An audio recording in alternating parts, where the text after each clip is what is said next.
ದೆಹಲಿಯಲ್ಲಿ CM PM ಭರ್ಜರಿ jugalbandi. Modi DK Shivakumar ದೋಸ್ತಿ ಎಚ್ಡಿಕೆಗೆ ಶಾಕ್. ಇದೀಗ ದೆಹಲಿಯಲ್ಲಿ ಸಿಎಂ ಪಿಎಂ ಭರ್ಜರಿ ಜುಗಲ್ಬಂದಿ. ಮೋದಿ ಹಾಗೆ ಡಿಕೆ ಶಿವಕುಮಾರ್ ಅವರ ದೋಸ್ತಿ ಎಚ್ಡಿಕೆ ಅವರಿಗೆ ಶಾಕ್ ಎದುರಾಗಿದ್ಯಾ? ನರೇಂದ್ರ ಮೋದಿ ಅವರ ಜೊತೆ ನೋ ವಾರ್ ಎಂದ ಡಿಕೆ ಶಿವಕುಮಾರ್. ರಾಜ್ಯದ ಅಭಿವೃದ್ಧಿ ಸಲುವಾಗಿ ಮೋದಿ ಜೊತೆ ದೋಸ್ತಿ ಮಾಡ್ತಾ ಇರುವುದು ಅಂತ ಹೇಳಿರುವಂತದ್ದು.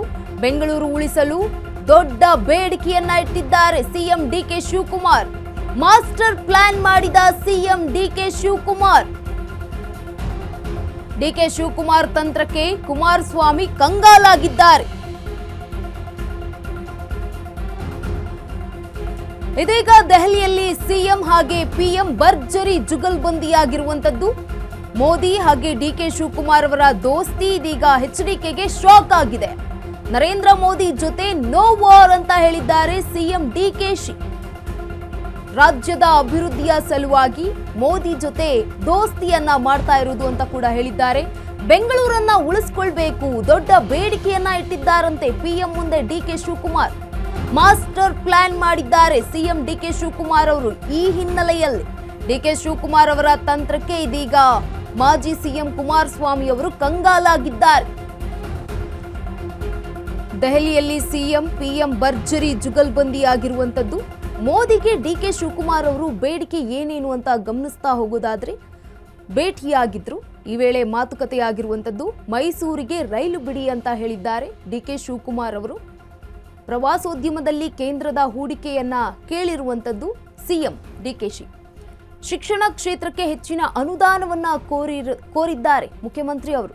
ಖಾಸಗಿ ಶಾಲೆಗಳಿಗೆ ಹಾಗೆ ಸರ್ಕಾರಿ ಶಾಲೆಗಳಿಗೆ ಪೈಪೋಟಿ ಕೊಡಬೇಕು. ಪೌಷ್ಟಿಕತೆಯ, ಆರೋಗ್ಯ, ಕೌಶಲ್ಯಾಭಿವೃದ್ಧಿಗೆ ಹೆಚ್ಚಿನ ನೆರವನ್ನ ನೀಡಬೇಕು ಕೇಂದ್ರ. ಬೆಂಗಳೂರು ಅಭಿವೃದ್ಧಿಗೆ ಕೇಂದ್ರದ ನೆರವು ಬೇಕೇ ಬೇಕು ಅಂತ ಹೇಳಿದ್ದಾರೆ. ಬೆಂಗಳೂರು ಅಭಿವೃದ್ಧಿಗೆ 26,000 ಕೋಟಿ ಅನುದಾನವನ್ನ ಕೋರಿದ್ದಾರೆ ಕೇಂದ್ರದ ಬಳಿ ಡಿಕೆ ಶಿವಕುಮಾರ್ ಅವರು. ಎಸ್ಟಿಆರ್ಆರ್, ಸಬ್ ಅರ್ಬನ್ ರೈಲ್ವೆ, ಮೆಟ್ರೋ ಯೋಜನೆ ಜೊತೆಗೆ ಡಬಲ್ ಡೆಕ್ಕರ್ ಸೇರಿದಂತೆ ವಿವಿಧ ಯೋಜನೆಗಳಿಗೆ ನೆರವು ನೀಡಿ ಅಂತ ಕೇಳಿರುವಂತದ್ದು. ಮೆಟ್ರೋ ಹಂತ 2ರ ಪರಿಷ್ಕೃತ ಪೂರ್ಣ ವೆಚ್ಚವನ್ನ ಕೊಡಿ ಅಂತ ಹೇಳಿದ್ದಾರೆ. ಜೊತೆಗೆ ಮೋದಿ ಮಾತ್ರವಲ್ಲ, ನಿರ್ಮಲಾ ಸೀತಾರಾಮನ್ಗೂ ಕೂಡ ಮನವಿಯನ್ನ ಮಾಡಿಕೊಂಡಿದ್ದಾರೆ ದೆಹಲಿಯಲ್ಲಿ. ವಲಸೆಯನ್ನ ತಪ್ಪಿಸುವುದಕ್ಕೆ ಕರ್ನಾಟಕಕ್ಕೆ ರ್ಯಾಪಿಡ್ ರೈಲನ್ನ ಕೊಡಲೇಬೇಕು ಅಂತ ಕೇಳಿದ್ದಾರೆ. ಕೋಲಾರ, ಚಿಕ್ಕಬಳ್ಳಾಪುರ, ತುಮಕೂರು ಈ ಒಂದು ಜಿಲ್ಲೆಗಳಿಗೆ ರೈಲನ್ನ ಬಿಡಿ, ಮೈಸೂರಿಗೆ ರೈಲು ಬಿಡಿ ಅಂತ ಕೇಳಿಕೊಂಡಿರುವಂತದ್ದು ಕೇಂದ್ರದ ಮುಂದೆ ಡಿಕೆ ಶಿವಕುಮಾರ್ ಅವರು. ಪ್ರವಾಸೋದ್ಯಮದಲ್ಲಿ ಕೇಂದ್ರದ ಹೂಡಿಕೆಯನ್ನ ಕೇಳಿರುವಂತದ್ದು. ಪ್ರವಾಸೋದ್ಯಮ ಇಲಾಖೆಯಲ್ಲಿ ಹೂಡಿಕೆಯನ್ನ ಮಾಡಿ.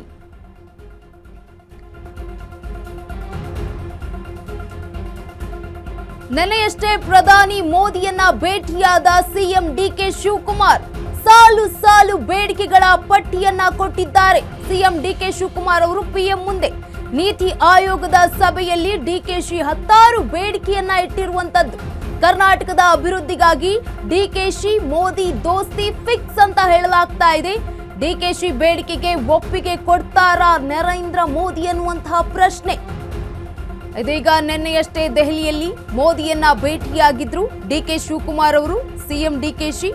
ಇದಾದ ನಂತರ ಸಾಲು ಸಾಲು ಬೇಡಿಕೆಗಳನ್ನ ಇಟ್ಟಿದ್ರು ಪಿಎಂ ಮುಂದೆ. ನೀತಿ ಆಯೋಗದ ಸಭೆಯಲ್ಲಿ ಡಿಕೆ ಶಿವಕುಮಾರ್ ಅವರು 10 ಬೇಡಿಕೆಗಳನ್ನ ಇಟ್ಟಿದ್ದಾರೆ ಮೋದಿ ಅವರ ಮುಂದೆ.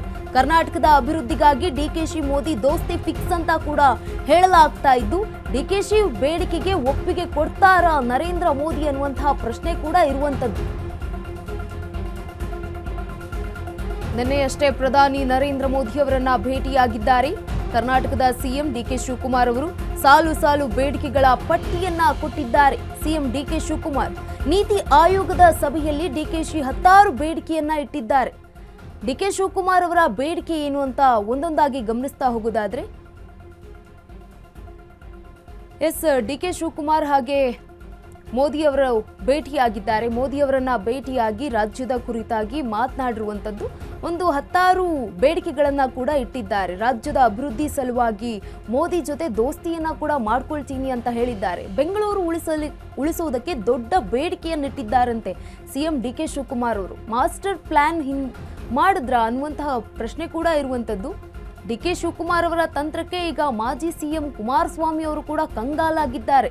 ಯಾಕಂತಂದ್ರೆ ಪ್ರಧಾನಿ ನರೇಂದ್ರ ಮೋದಿ ಅವರ ಜೊತೆಗೆ ಇವರು ಕೂಡ NDA ಕೂಟದಲ್ಲಿ ಇರುವಂಥದ್ದು.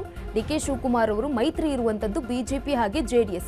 ಈಗ DK ಶಿವಕುಮಾರ್ ಅವರು ಒಂದು ದೋಸ್ತಿ ಬೆಳೆಸ್ತಾ ಇದ್ದಾರೆ ಮೋದಿ ಅವ್ರ ಜೊತೆಗೆ ಅಂತಂದಾಗ ಸಾಮಾನ್ಯವಾಗಿ ಕಂಗಾಲಾಗೋದು ಸಹಜ. ಯಾಕಂತಂದ್ರೆ ಎಲ್ಲಿ ಅವ್ರ ಪರವಾಗಿ ಹೋಗ್ಬಿಡ್ತಾರೋ ಅನ್ನುವಂಥ ಒಂದಷ್ಟು ಗೊಂದಲಗಳು, ಕುತೂಹಲಗಳು ಇದ್ದೇ ಇರುತ್ತೆ. ಇದೀಗ ಪ್ರಧಾನಿ ಮೋದಿಯವರನ್ನ ಭೇಟಿ ಮಾಡಿದ್ದಾರೆ CM DK ಶಿವಕುಮಾರ್ ಅವರು. ಸಾಕಷ್ಟು ಬೇಡಿಕೆಗಳನ್ನ ಇಟ್ಟಿದ್ದಾರೆ, ಜೊತೆಗೆ ಒಂದಷ್ಟು ಹೂಡಿಕೆಗಳನ್ನ ಕುರಿತಾಗಿ ಚರ್ಚೆಯನ್ನ ಕೂಡ ಮಾಡಿದ್ದಾರೆ. CM DK ಶಿವಕುಮಾರ್ ಅವರು ನಿರ್ಮಲಾ ಸೀತಾರಾಮನ್ ಅವರ ಜೊತೆಗೂ ಕೂಡ ಚರ್ಚೆಯನ್ನ ಮಾಡಿದ್ದಾರೆ ಈ ಕುರಿತಾಗಿ.